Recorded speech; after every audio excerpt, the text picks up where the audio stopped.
जय श्री कृष्ण, जय श्री राधे, जय भगवत गीते, जय गुरुदेव। ओम ओम ओम।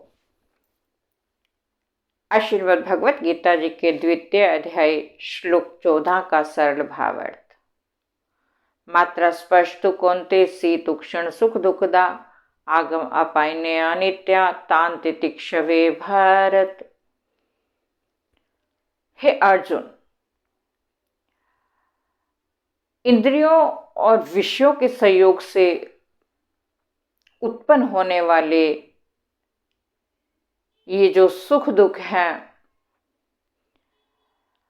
ये सब आने जाने वाले हैं,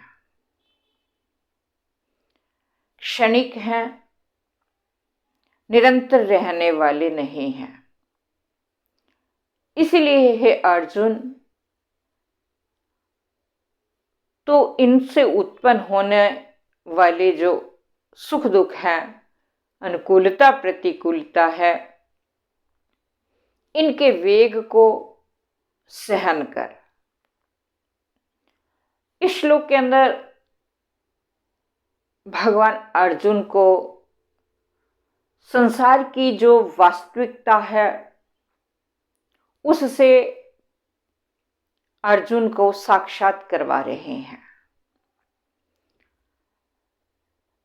संसार के अंदर प्रत्येक वस्तु अनित्य है, क्षणिक, परिवर्तनशील और क्षणभंगुर है।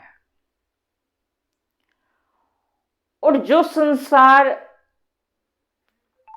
स्वयं अनित्य है, नाशवान है, परिवर्तनशील है, और उसके अंदर जो परिस्थितियां उत्पन्न होती हैं संसार के संयोग से, इंद्रियों के विषय के संयोग से, जो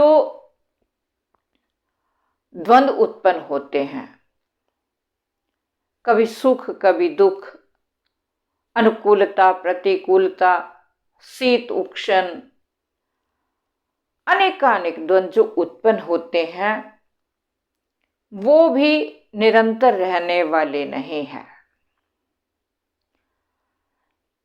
इसीलिए मनुष्य को चाहिए, जीव को चाहिए कि इन द्वंद्वों के झूले में, अनुकूलता प्रतिकूलता, कभी सुख दुख, कभी लाभ हानि, इन द्वंद्वों से विचलित ना होकर, इस झूले में ना झूलते हुए निरंतर अपने आप को इन सब से अलग रखे।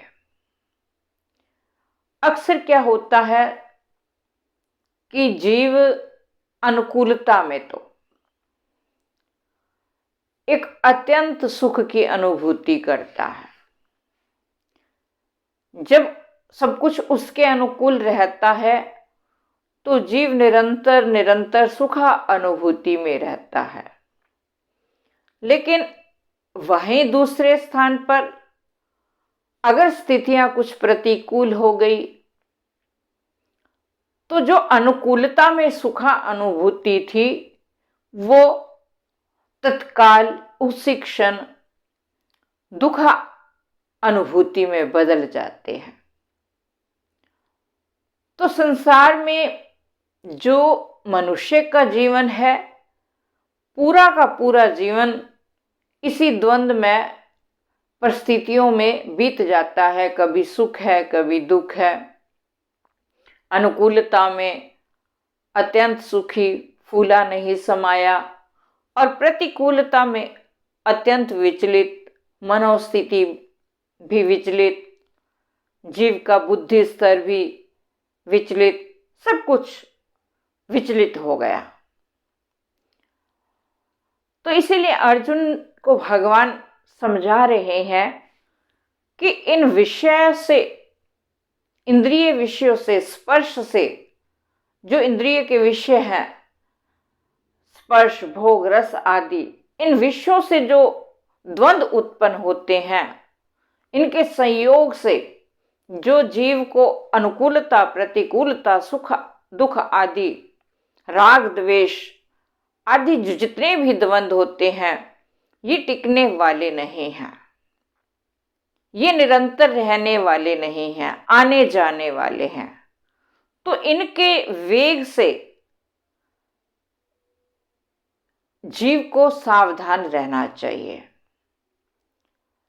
और ये द्वंद्व जीव को तब तक विचलित करते हैं जब तक जीव अज्ञानता के पाश में, अंधकार के पाश में बंधा रहता है।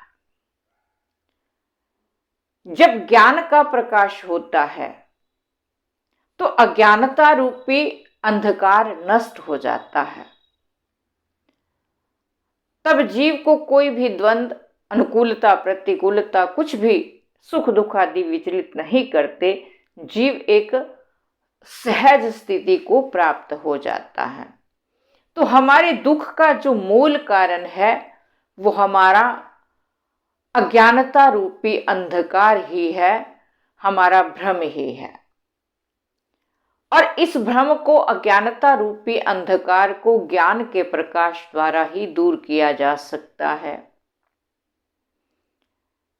एक संत अपने शिष्य को बोले कि हे पुत्र, एक पुस्तक देकर बोले कि हे पुत्र, जाओ इस पुस्तक को अंदर कमरे में रखाओ। जब शिष्य पुस्तक को लेकर भीतर कमरे में गया तो भागता हुआ बाहर आया, कहने लगा कांपता हुआ कि गुरुदेव, भीतर कमरे के अंदर सांप है। तो गुरुदेव ने बोला कोई बात नहीं, आप पुनः जाएं और ओम नमः शिवाय, ओम नमः शिवाय, ओम नमः शिवाय का जप करते हुए जाएं, सांप भाग जाएगा। तो शिष्य ने वैसा किया, पुनः कमरे के अंदर गया, ओम नमः शिवाय, ओम नमः शिवाय कहते हुए, लेकिन फिर बाहर आ गया। गुरुदेव, नहीं, सांप भागा नहीं, यूं का तू बैठा है। तो गुरुदेव ने फिर युक्ति बताई कि इस बार ऐसा करो, एक दीपक लेकर जाओ और दीपक की रोशनी को देखकर, प्रकाश को देखकर सांप भाग जाएगा और तुम्हारा भय दूर हो जाएगा। तो शिष्य ने फिर वैसा किया, एक दीपक की लो लेकर एक दीपक की रोशनी में अंदर गया। जैसे ही दीपक की रोशनी में शिष्य अंदर गया तो उसने क्या देखा कि वहां कमरे के अंदर कोई सांप नहीं था, बल्कि एक रस्सी का टुकड़ा पड़ा था। और उस रोशनी के अंदर रस्सी के टुकड़े को देखकर उस शिष्य का भ्रम दूर हो गया कि ये सांप नहीं है, ये तो रस्सी है। तो आकर गुरुदेव को बताया कि गुरुदेव, वो सांप नहीं था बल्कि रस्सी का टुकड़ा था। तो गुरुदेव मुस्कुराकर बोले, गुरुदेव ने कहा कि हे पुत्र, यही अंधकार और अज्ञानता का अंधकार और भ्रम ही जीव को दुखदाई है। जैसे ही ये अज्ञानता का अंधकार, हमारे मन का भ्रम, बुद्धि का भ्रम दूर हो जाता है तो ज्ञान रूपी प्रकाश के द्वारा जीव को सुख अनुभूति स्वतः हो जाती है।